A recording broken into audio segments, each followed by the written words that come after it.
Okay, so welcome back to the second part. Now we talk about quasi-experiments. And well, first of all, let's talk about what we actually mean. Now, the problem that we have in economics is that we have observational data. Yeah? So the vast majority of all the data sets that we have not been generated in a randomized experiment. Yeah? Because in economics, it is very, very difficult to do that.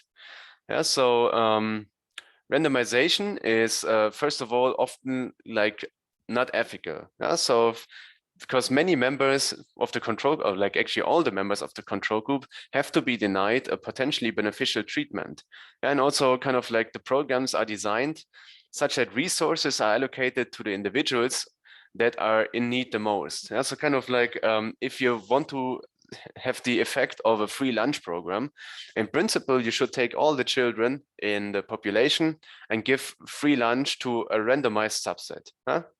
However, typically what you would do is you go into the neighborhoods that are problematic in the first place, right? You know more or less, okay, who needs the free lunch the most. No?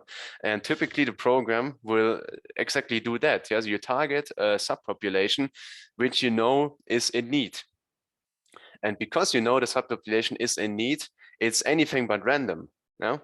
The subpopulation is in need not only of a free lunch, they're in need of higher education, better infrastructure and all these kind of things. And all these other things will create confounding variables.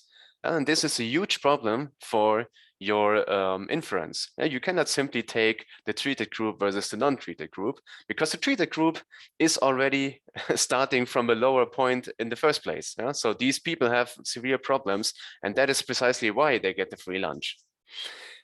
So assignment into treatment is anything but random. Also, many cases, many times it is that individuals have control over the treatment assignment. So kind of think back over the first part of the lecture when we talked about the job training. In the job training, we told people, okay, you guys have the option to participate in a job training. So these individuals had control over the treatment assignment. And this is bad. This is bad for you as an evaluator. Because what will happen? Only the highly motivated people will join the program. The people that don't give a fuck, they stay out of it, right? And this creates a confounding variable, right? High motivation, high ability. These are things that are relevant for your unemployment status, right? So kind of like, if you give people the choice to participate, you are very likely to overstate the effect of the job training because only the motivated join, the unmotivated stay out of it, and comparing the job training participants who are highly motivated with the non-participants who just don't care anymore, in terms of their unemployment status, you will see that there's a huge difference between these two groups, but the difference is not due to the job training, it's due to the motivation that was different in the first place. So non-random assignment creates problems. Very easy story. So kind of this was the example of the job training, and we have a selection bias. So kind of what we want to do is that we look for situations that are as good as random, and then we talk about this quasi-experiment. Now, the idea is that we are not able to assign the treatment randomly ourselves. We are not running an experiment. However, there is a mechanism that balances confounding variables just by design. And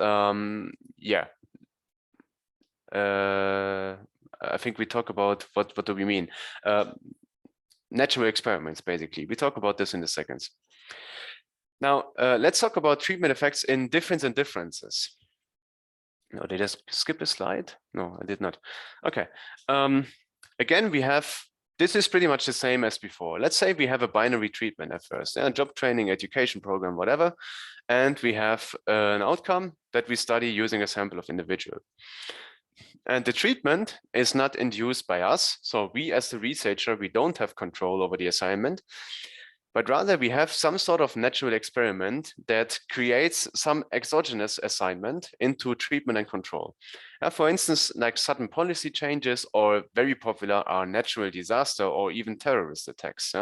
So for instance, if there's a terrorist attack and something suddenly changes. Some people are kind of like now in a treatment group where there is, for instance, more police, whereas another group where there's less police, simply because this area has been subject to a terrorist attack. The behavior of the people in these groups is not related to their choices, because they for sure did not choose to be subject to a terrorist attack. Yeah, so that is kind of the idea. We have an exogenous shock to the system, and that exogenous shock, which is sort of random, creates a random assignment into treatment and control. Even though we did not have control over the assignment, something else had control over the assignment, and that controlling thing was as good as random.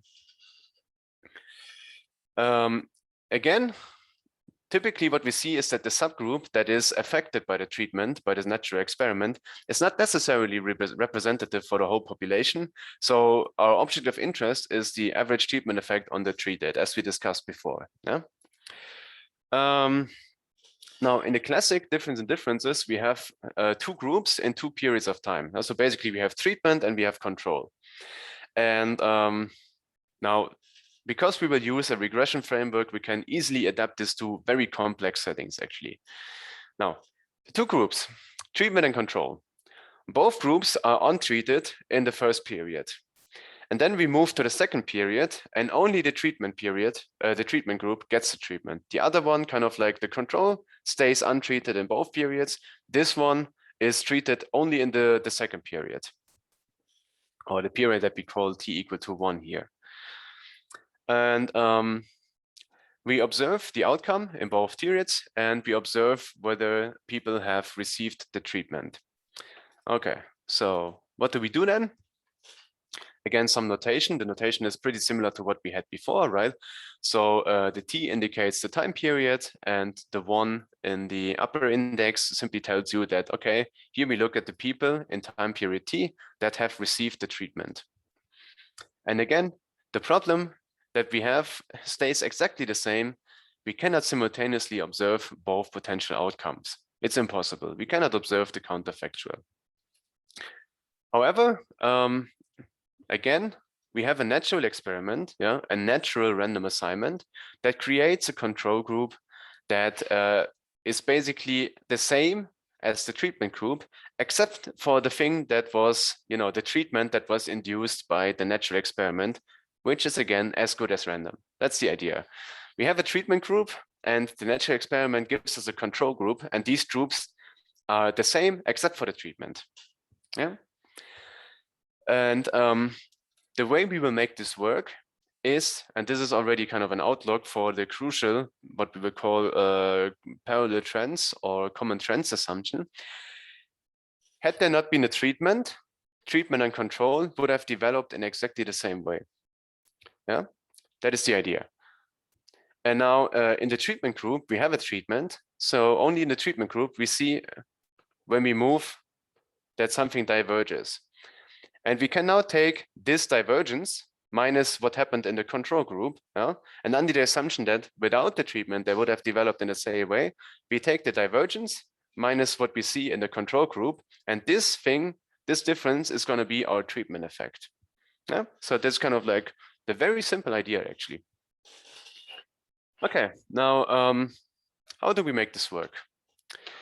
Let's say we have a state that changes its unemployment insurance. Yeah, so for instance, like we say you get like 1 year of unemployment benefit more. And we want to see what is the effect of this change on the average unemployment duration. And we have repeated cross-sectional data, which means that in period 0, we have a random cross-section, and in period 1, we also have a random cross-section. And both cross-sections of course, contain like unemployed before and after the change. Yeah, or just basically random cross-section before and after. That's all we need. Huh? Okay, what could we do? We want to identify the treatment effect. We can, of course, simply compare the average unemployment duration before and after the change. Yeah. So simply we look at how long have people been unemployed after the policy change, and we just say, okay, what is this relative to what happened before the policy change? However, this is not necessarily a good idea. Now, why is that? Well, Of course, the economy changes, right? There's economic trends. And if you do not account for them, the trends may be falsely attributed to the treatment effect. So for instance, kind of, let's say between period 0 and period 1, there's the financial crisis. And in period 1, everyone is unemployed forever. Yeah. So, and then if you simply do this comparison, what happened after versus before the policy change, you will say, okay, these politicians, they really messed it up, right? They give everyone kind of more unemployment insurance, and that is why now everyone is unemployed. Yeah? This is of course not the truth. People are unemployed because of this shock to the system, because of the economic trend. Yeah, so we have to account for that. Next, let's say that kind of the policy change applies only to a subgroup, let's say high income workers. Yeah? And in your data, you have data on high and low income workers.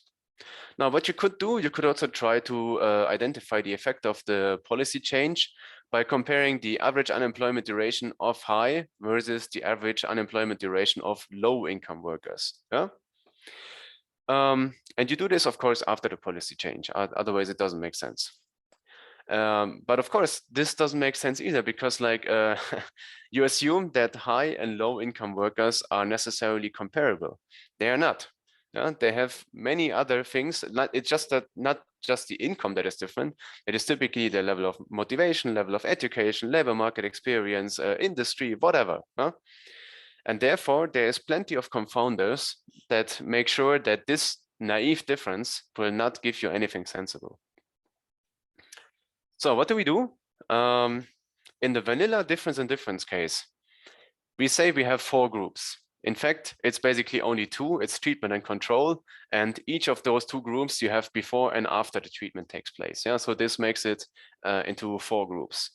Okay, so here kind of the group B, those are the individuals that are in the treated group. Let's say they are in the state where we have a policy change.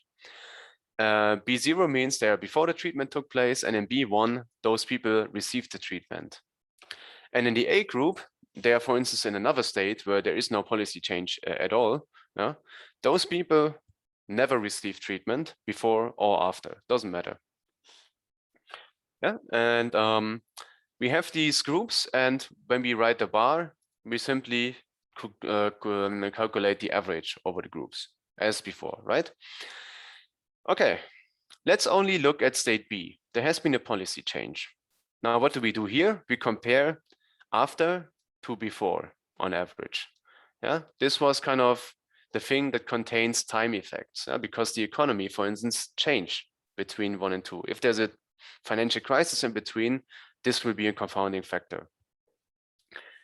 We can also compare the average after, so after the treatment takes place, the average in the treated versus the non-treated. This contains confounding group differences. Yeah, so these are the high income workers, these are the low income workers, and those groups are simply not comparable. Yeah. Now, a more reasonable comparison would be this thing here. Yeah, so that's what we call a difference.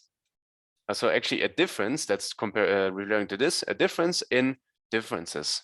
Yeah, that's a DID. What is happening here? Well, if we do this and this, we take out the time effects. Yeah? Oh, no, sorry. We take out the group effects. Yeah? And then the overall difference is then also taking out the time effects. However, okay, so just this is kind of like trying to do the intuition. Here, we are comparing the same groups, right? So these are, for instance, like the high income workers in the treated state. These are the low income these are the low income workers in the non-treated state, and the group effects, kind of everything that makes the high income workers different from the low income workers, is assumed to be kind of constant, and therefore taking these differences takes out the group effects. And now if the time development here in this group is the same as in this group, the development over time. Yeah? So the financial crisis hits the low income workers in the same way as the high income workers. Then taking the overall differences will also take away the confounding time factors. Yeah? So because the effect of the financial crisis is the same. If we take the difference, the financial crisis drops out. And of course, you see already, is it really reasonable to assume that the high-income workers are affected in the same way as the low-income workers by the financial crisis? Questionable, right? In this case, the parallel trends assumption, or common trends assumption as people call it, is probably questionable. But let's go a little bit slower. Let's talk about all the assumptions basically that we need. Here there's a classic application by a guy that was called John Snow, and it's about cholera. So back in the day, people thought that cholera was spread through the air. And this guy said, no, you know what? Cholera is spread by contaminated water. And he looks at central London. And there's two companies that supply the water. And there's neighborhoods that get the water from A, there's neighborhoods that get the water from B.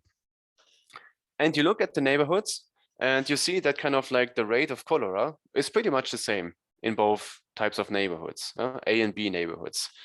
And now, without a particular reason or like a reason unrelated to cholera, company B starts to use the water from upriver before you put all the dirt into the Thames.